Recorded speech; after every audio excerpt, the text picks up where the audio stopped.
কল্পনা করুন এমন এক কৌতুক যা শেষই হয় না, আর হাসি যা যন্ত্রণায় পরিণত হয়। ১৯৬২ সালে টানগানিকার একটি স্কুলে ৩টি মেয়ে হাসতে শুরু করেছিল। সবাই ভেবেছিল এটি একটি কৌতুক, কিন্তু সেই হাসি ঘণ্টার পর ঘণ্টা থামেনি।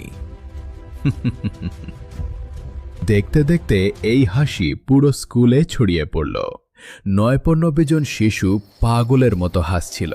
স্কুল বন্ধ করে দিতে হয়েছিল, কিন্তু আতঙ্ক তখন বাড়ল যখন এই হাসি গ্রামে ছড়িয়ে পড়ল।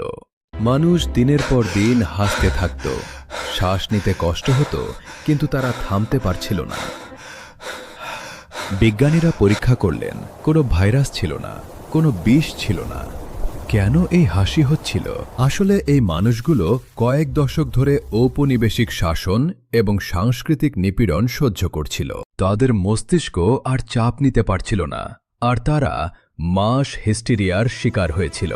এই হাসি আনন্দ ছিল না, এটি ছিল একটি ভেঙে পড়া সমাজের দীর্ঘদিনের চাপা কষ্ট।